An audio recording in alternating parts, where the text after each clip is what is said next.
우리 한국 사람들이 두 사람 이상 모이면 서로 상처를 주고 상처받는 것이 왕왕 있습니다. 왜 상처를 주고 상처받느냐? 우리는 여전히 죄인이야. 죄성이 있어. 자기 욕구가 있어요.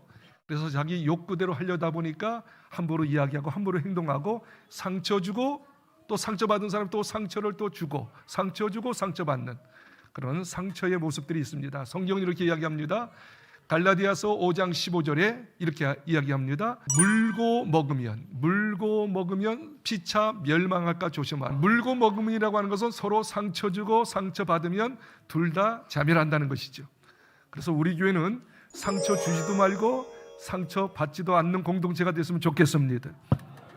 제가 문서를 보니까 위인들도 다 어릴 때 상처를 많이 받았더라고요. 예를 들어서 우리 석가모니가 어릴 때 왕자로 있을 때 그 사촌 동생이 굉장히 욕을 많이 했대요.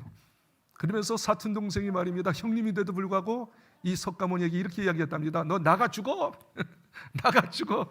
그때보다 아마 생로병사를 생각했는지 몰라요. 그리고 왕궁에서 나와가지고 고뇌해서 석가모니가 되지 않았어요? 그리고 석가모니가 가장 주장했던 게 뭐예요? 서로 자비하라. 아마 어릴 때 상처를 받아서 그런 것이 나오지 않았는가 생각합니다. 여러분 공자 잘 아시죠? 공자는 어릴 때 굉장히 가난했답니다. 그래가지고 말입니다. 어릴 때부터 취업할 수밖에 없었어요. 그래서 지역 다니면서 나 좀 써주세요. 나 좀 고용해 주세요 했는데 다 배척했어요. 너 어린데 말이야. 뭐 실력도 없는데 안 돼. 그래서 어릴 때부터 배척을 많이 당했대요. 공자가. 그래서 그 후에 아마도 윤리 도덕을 많이 이야기하지 않는가 그렇게 생각이 되어집니다. 여러분 소크라테스 잘 아시잖아요. 이 소크라테스 그 부인 항상 그렇게 구박을 많이 했대요. 어느 날 소크라테스가 집에 돌아왔는데 구정물을 그냥 머리에 콱 부어버렸대요. 다시 말하면 위대한 사람이 될 수 있었던 것은 그냥 건전하게 성장한 게 아니라 바로 이런저런 상처를 받고 그것이 오히려 약이 돼서 그렇게 고뇌하게 되고 유명한 어떤 명언들이 나오지 않았는가 그렇게 생각이 됩니다. 자, 성경에도 보니까 하나님께 쓰임받고 축복받았던 사람들 상처가 없었던 사람이 아니에요. 모든 하나님의 사람들이 상처를 많이 받았어요. 예를 들어서 최초 인간 이 하와 있잖아요. 아담과 하와. 그런데 이 하와가 말이에요. 남편에게 상처를 많이 받았답니다. 성경을 보니까 이렇게 이야기합니다. 당신 때문에 내가 선악과 따먹었잖아. 죄졌잖아. 당신이 없었으면 말이야 내가 선악과 안 따먹는데 당신이 꼬여가지고 막 상처를 말입니다 막 드러내잖아요. 요셉을 보세요. 요셉은 어릴 때부터 말입니다 형님들에게 상처를 많이 받았어요. 형님이 말입니다 구덩이에 막 집어넣어 죽이려고. 그리고 어떻게 끄집어내가지고 인신매매하잖아요. 요셉은 어릴 때부터 상처를 많이 받았어요. 그래서 그 상처 많이 받은 걸로 인하여서 억울하고 힘들었지만 그것이 오히려 어떻게 해요? 더 하나님께 기도하고 하나님 앞에 간구함으로 더 크게 쓰임받는 도구가 될 수 있었던 거예요. 사무엘상 1장에 보니까 한나라고 하는 사람이 있었어요. 한나는 미모가 좋았어요. 조강지처였어요. 그런데 자녀를 못 낳아요. 불임이었어요. 그런데 말입니다 자녀 못 낳으니까 그의 엘가랑 남편이 이제 분인녀라고 두 번째 처를 얻습니다. 얻어가지고 결혼 얼마 안 됐는데 자녀가 쭉쭉 나는 거예요. 몇 명의 자녀를 낳고 난 다음에 이 조강지처에 있는 한나에게 이야기합니다. 당신이 조강지처는 뭐요? 아기도 못 낳는데 얼마나 막 격동을 시키고 상처를 주었는데 그것 때문에 너무 힘들어가지고 하나님께 엉엉 울면서 기도했을 때 사무엘을 받고 하나님의 위대한 축복을 받는 계기가 될 수 있었던 거예요. 그 다음에 다윗, 가장 정말로 상처를 많이 받았던 사람이 다윗이었습니다. 그 다윗은 말입니다 이제 골리앗과 싸워서 승리했잖아요. 나라를 구원하는 영웅이었어요. 그런데 그때 왕이었던 사울왕이 말입니다 나라를 구하고 말이에요 골리앗을 쳐부셔서 위대한 공헌을 했던 이 다윗을 그때부터 시샘합니다. 시샘 이놈이 내 왕권을 쟁탈하리라 하고서 어떻게 해요? 미운 마음을 가지고 그렇게 공헌했던 다윗을 향해서 창을 2번씩이나 던집니다.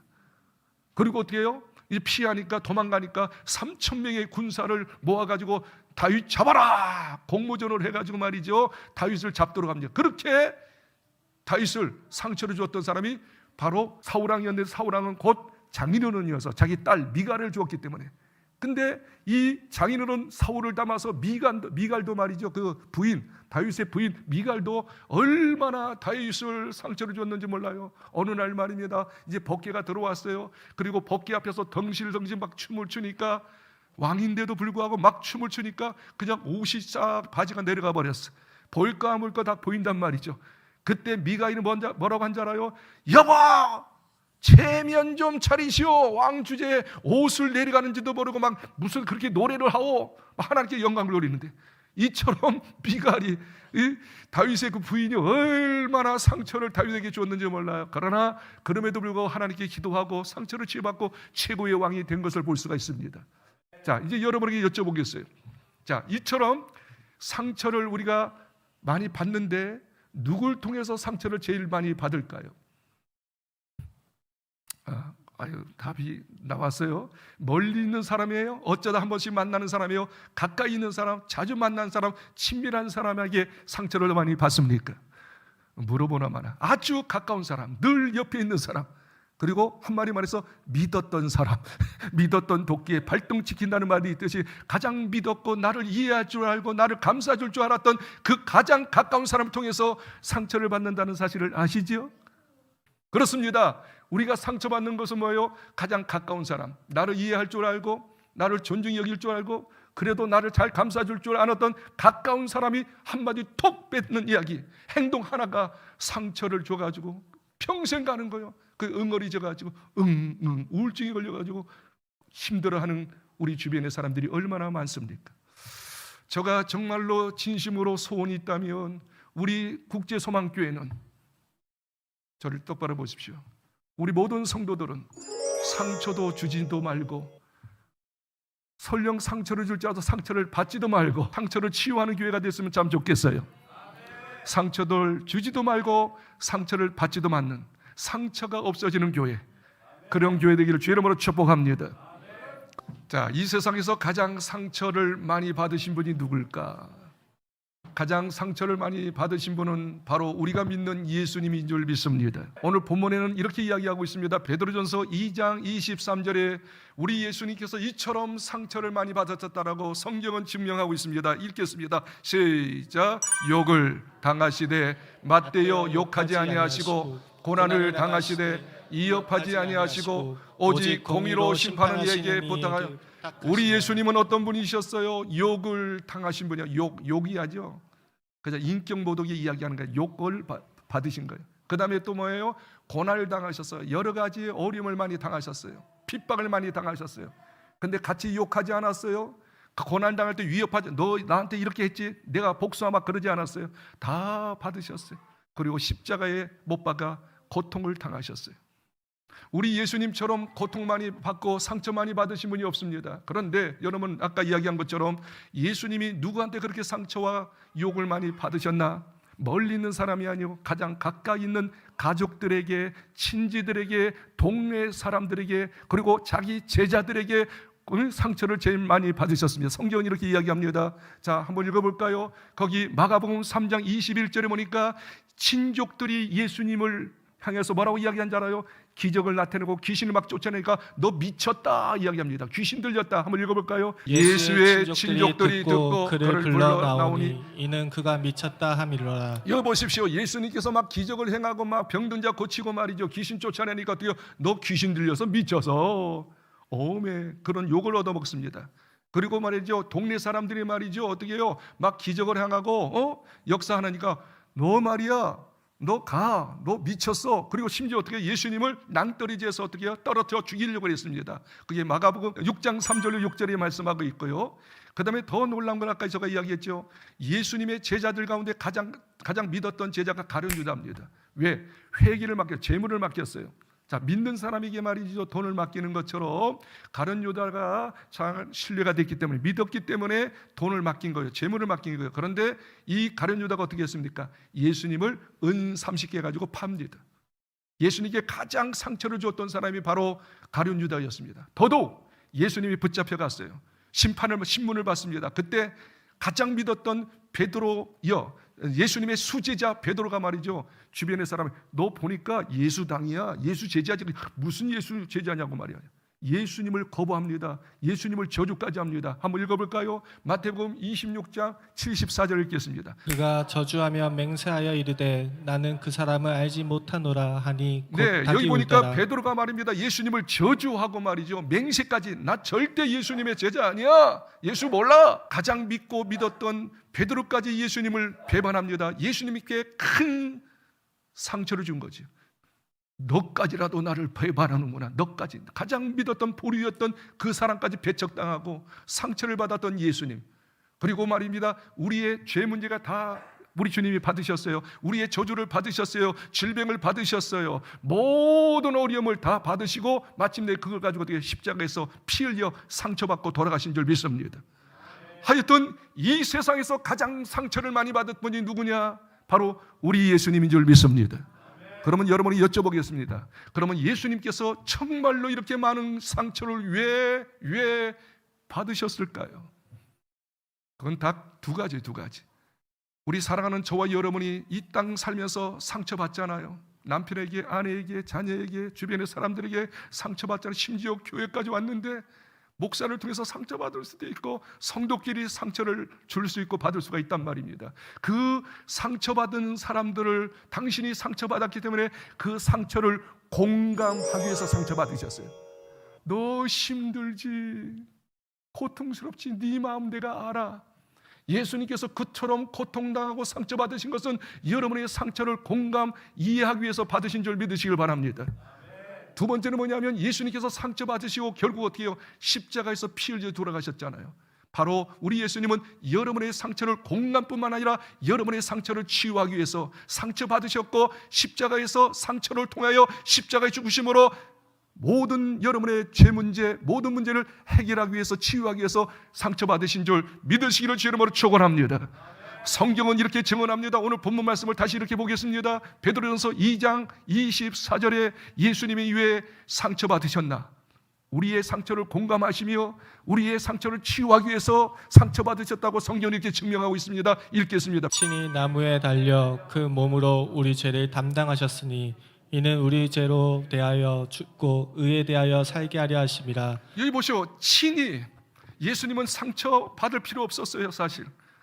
그리고 십자가에서 상처 받을 필요가 없었어요. 그런데 예수님께서 친히 십자가에서 상처 못 박아 돌아가셨어요. 그 이유는 뭐냐면 뭐라고 이야기합니까? 우리 죄를 용서하기 위해서, 담당하기 위해서, 그리고 그분이 채찍 맞고 상처받으면서 우리를 낳아주기 위해서, 치유하기 위해서.